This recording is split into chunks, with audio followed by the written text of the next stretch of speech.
posachedwa apa tikupasirani zimene wayankhula mayi wina lero lino pamene akusegulira chipani chimenechi cha Odya Zake Alibe Mlandu lero lino mu mzinda wa Lilongwe. Ndipo mayi ameneyi anapasidwa mpata kuti ayankhule, ndipo wayankhula motere. Mayi Gertrude Mafolo amene ayankhule m'malo mwa azimayi onse. Tithokoze kuti bwana munatipereka ufulu komanso mukusonyeza chikondi pa amayi. Ndi apemphe mayi Gertrude Mafolo amene alankhule m'malo mwa azimayi onse. Zikomo kwambiri bwana.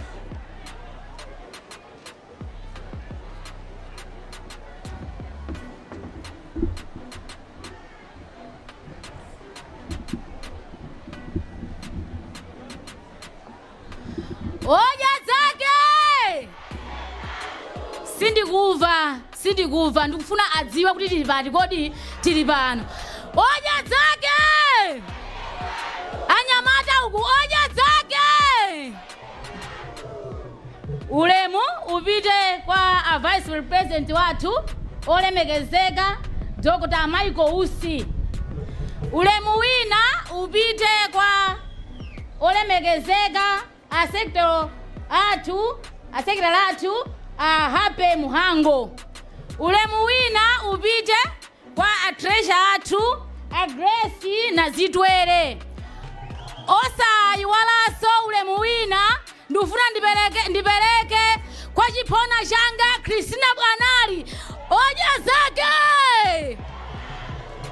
Amene ndapana limba mtima utenga khosi lako kuyika panjanji kuti ilakwe Odya Zake. Bwana ineyo choyambirira ndifuna ndikuthokozeni chifukwa chopanga lero anthu ena amalankhula mosakhala bwino kumanena kuti kamene kachandika bungwe, koma lero chimene mwapangachi mwatipatsa mangolomera ena. Ndipo ife amayi sitikubwereranso mbuyo ayi, maso athu ali patsogolo.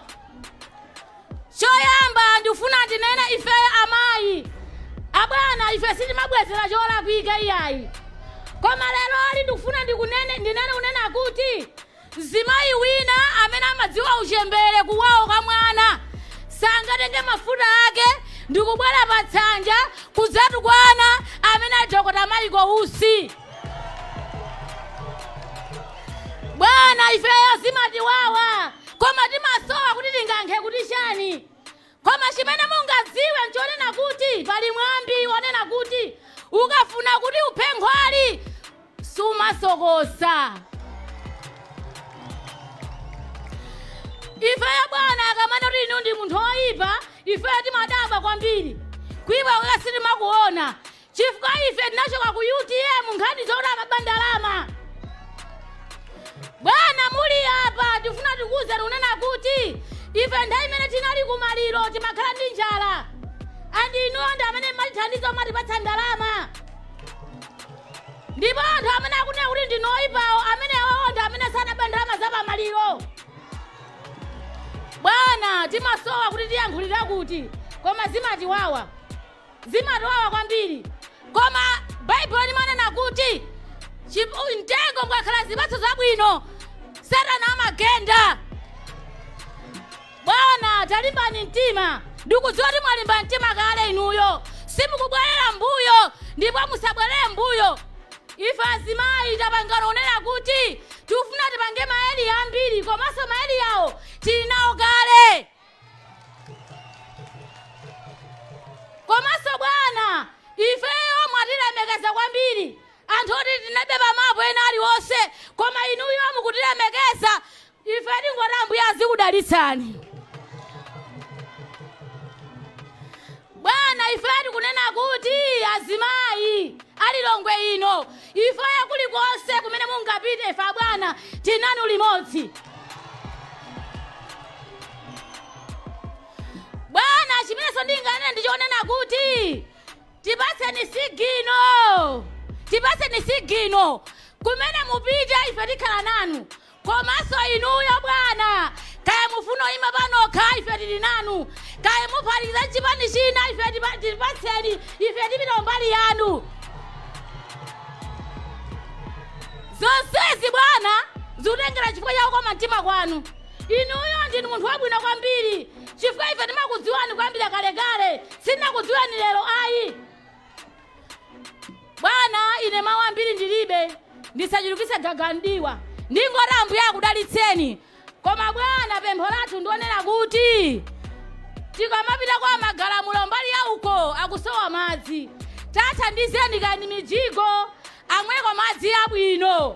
Inuyo tikudziwa bwana ndinu munthu wabwino kwambiri okoma mtima amene mmadziwa mmagwira nawo ntchito ndi anthu akumudzi. Zikomo kwambiri.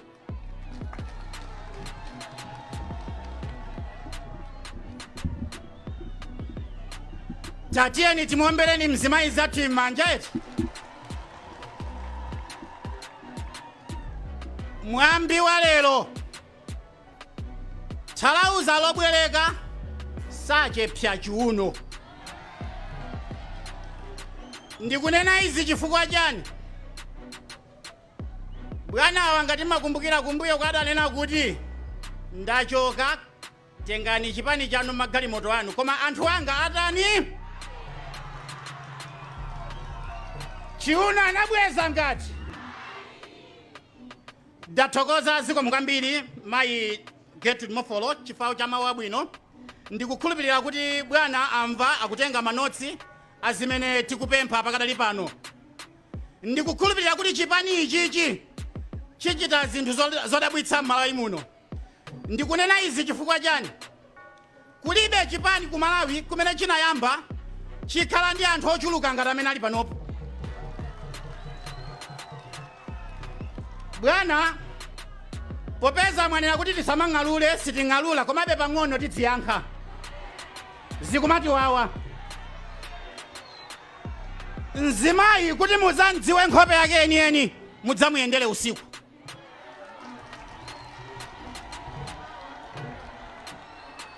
Mukadzapita mmamawa nkhope yake enieni ya mzimayiyo mudzayitani?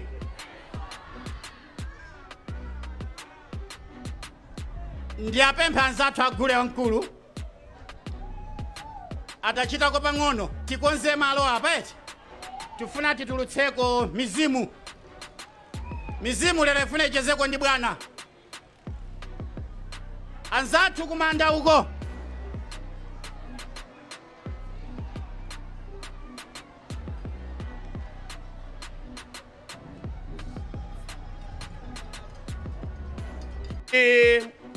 uphatikiza chipani chonse munachiona nchabwino lero kuti pamene mukukhazikitsa chipani chathu cha Odya Zake Alibe Mlandu chinakukomerani kuti lero lino mudzakhale pano pa masintha komanso kuno kwa Tsabango.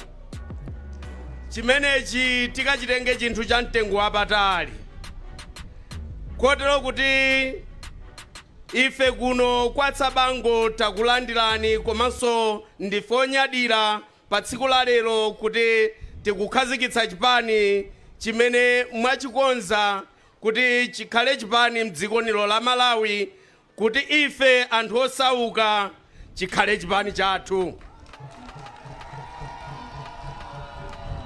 Chifukwa chimenechi a president athu komanso a vice president a dziko lino la Malawi tikuti zikomo kwambiri. Koma mmatinkatero bwana kuti ife mukhozo tiona tili muno mtauni, komabe bwana ndakuonani kunjaku mukuzungulira ndithu ngakhale muno mtauni bwana njala ilipo ndithu. Kotero kuti mmene mukuganizira anthu ena kunjako ifeso muno mtauni tiganizireni ndithu. Mmatinkatero a president komanso ndithu a vice president amene muli a vice president a dziko lino la Malawi kuti tikathokoze mu zinthu zina zimene ndithu boma lanu likuchita mu dziko lino la Malawi komanso zimene atichitira kuno ife kulilongwe. Misewu imene mukuyionayi bwana inali misewu yoonongeka imene ndithu idakonzedwa, koma lero lino tili onyadira yakonzedwa ndithu tikuyenda momasuka. Matinkatero bwana kuti chifukwa pamene tikucheza nanu chonchi tikudziwa kuti tikucheza ndi boma pano. Pamene muganizira zitukuko zina tiganizireninso ife kuno akwatsa bango komanso adera lino la Kawale. Abwana ife zolankhula zambiri tilibe, imvani kuti chachikulu takulandirani pamene mukukhazikitsa chipani ichi. Takulandirani ndi manja awiri, tiye ticheze nanu, tivine nanu. Ife ndifosangalala lero kukuonani ndi kukhala nanu mukhazikitsa chipani ichi. Ulemu wanu bwana president, ulemu wanu. Manja mwa chifumu timati pu pu pu, ndiye manja mwa chifumu menemu.